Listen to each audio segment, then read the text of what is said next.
Assalamualaikum warahmatullahi wabarakatuh. Pertama-tama, perkenalkan nama saya Irsyad Mulia Madenda dari Fakultas Ekonomi dan Bisnis Prodi Manajemen Universitas Budi Luhur dengan NIM 1831501927. Kali ini saya akan membahas tentang mata kuliah yang saya ambil pada semester ini, yaitu metode penelitian yang diajarkan oleh dosen Dr. Muhammad Mabrur Taufik, SAG, SEMM. Topik yang akan saya angkat pada kesempatan kali ini adalah teknik penarikan contoh atau sampling.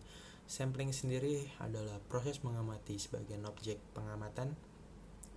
Contoh atau sampel adalah sebagian dari anggota populasi yang diamati. Tujuan sampling adalah untuk menyimpulkan karakteristik populasi berdasarkan karakteristik populasi itu sendiri. Sensus adalah proses investigasi mengamati sebuah anggota populasi penelitian. Populasi adalah kumpulan lengkap objek pengamatan yang jadi pusat perhatian penelitian. Adapun juga pengertian populasi menurut para ahli. Yang pertama menurut Netra 1976. Menurut beliau, populasi adalah keseluruhan individu yang bersifat general atau umum yang punya karakteristik yang cenderung sama. Yang kedua adalah menurut Hadari Nawawi. Beliau menyimpulkan bahwa populasi adalah keseluruhan objek penelitian yang terdiri atas manusia, hewan, benda-benda, tumbuhan, peristiwa, gejala, ataupun nilai tes sebagai sumber data yang mempunyai karakteristik tertentu dalam suatu penelitian yang akan dilakukan. Istilah-istilah dalam sampling ada yang pertama adalah unit contoh atau elementary school. Yang kedua adalah kerangka penarikan contoh atau sampling frame. Yang ketiga adalah unit penarikan contoh atau sampling unit. Yang terakhir ada parameter populasi. Selanjutnya adalah kriteria sampel. Ada dua macam kriteria sampel, yaitu kriteria inklusi dan kriteria eksklusi. Kriteria inklusi sendiri adalah karakteristik umum subjek penelitian dari suatu populasi target yang terjangkau yang akan diteliti. Sedangkan yang dimaksud dengan kriteria eksklusi adalah menghilangkan atau mengeluarkan subjek yang memenuhi kriteria inklusi dari penelitian karena sebab-sebab tertentu.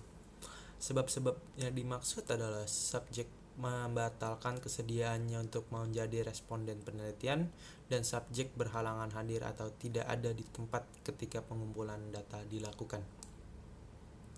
Selanjutnya adalah teknik pengambilan sampel. Pengertian teknik pengambilan sampel sendiri adalah teknik pengambilan sampel dari populasi.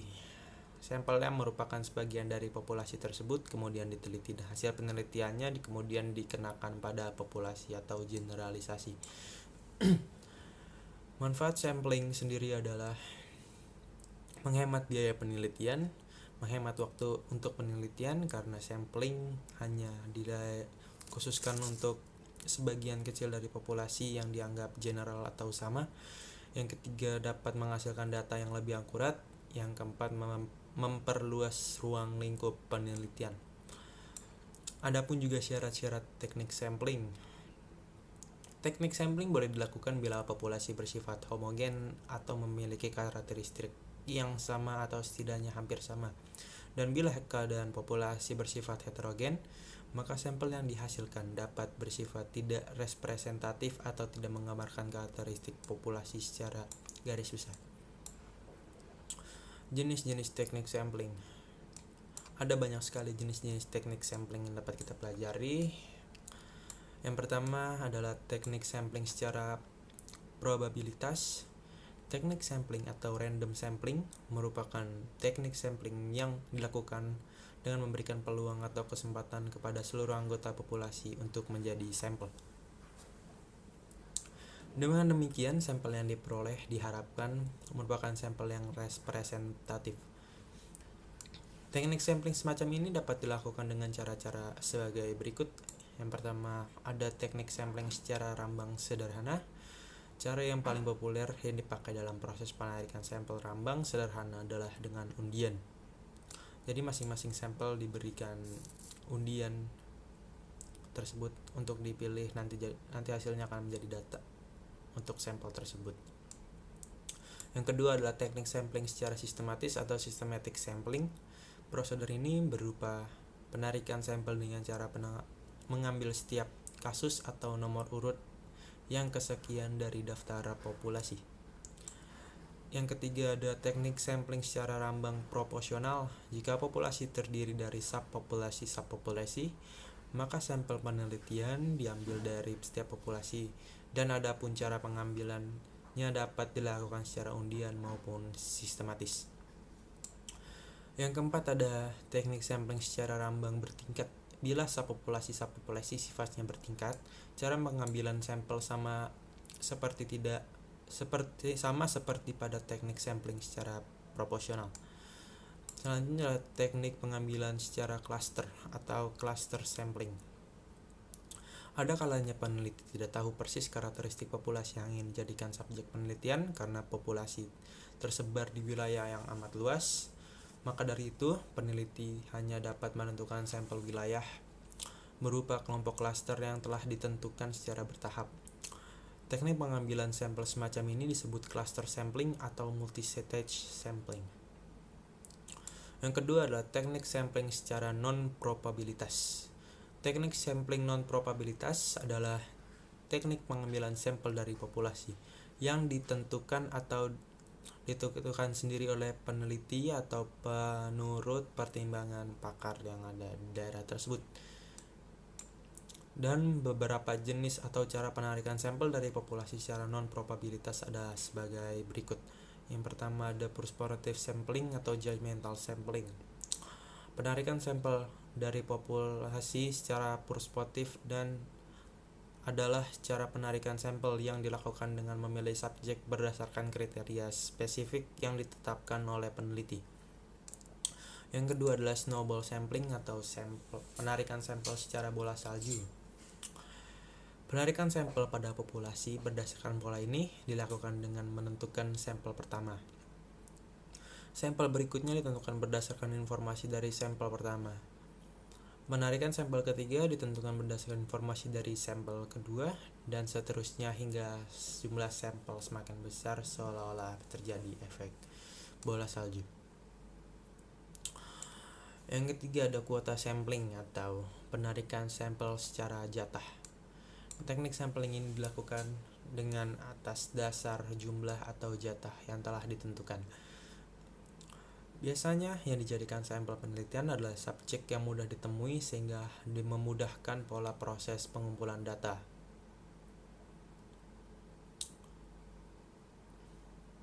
Cluster sampling lebih efisien dalam biaya populasi tersebar luas, misalnya dalam penelitian mengenai kebiasaan melambung atau menginvestigasi orang dewasa di suatu daerah akan jauh lebih murah biayanya bila kita mewawancarai dan mengumpulkan data dari orang-orang dewasa yang tinggal relatif berdekatan dalam gerombol atau daerah yang terambil secara acak, daripada mengambil contoh acak sederhana dan dari seluruh orang dewasa di daerah tersebut.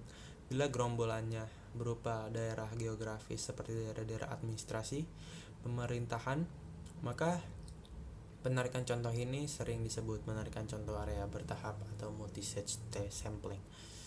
Dalam praktek dapat menggunakan kombinasi beberapa prosedur penarikan contoh. Misal ingin meneliti bagaimana pendapat rakyat di suatu kabupaten sehubungan dengan adanya didirikan tempat pembuangan akhir atau TPA di kabupaten tersebut, kita dapat memandang kecamatan sebagai gerombol. Kemudian memilih kecamatan dengan teknik prospective sampling dengan mempertimbangkan kecamatan yang dekat dengan TPA. Selanjutnya dapat menggunakan penarikan contoh stratifikasi atau sistematik atau sederhana untuk mewawancarai orang dalam kecamatan terpilih tersebut. Yang terakhir ada accidental sampling atau confidence sampling. Dalam penelitian bisa saja terjadi diperolehnya sampel dari populasi yang tidak direncanakan terlebih dahulu sebelumnya, melainkan secara kebetulan, yaitu unit atau subjek tersedia bagi peneliti yang mengumpulkan data dilakukan dan proses memperolehnya sampel semacam ini disebut sebagai penarikan sampel secara kebetulan dari populasi.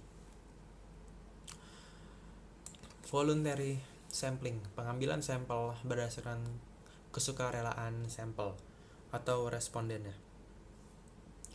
Sering digunakan dalam polling pendapat seperti yang dilakukan dari berbagai stasiun TV, begitu juga dengan kuesioner yang dikirim via pos. Penarikan teknik ini dapat menghasilkan respon yang bias jika dalam merespon berkaitan dengan faktor-faktor tertentu.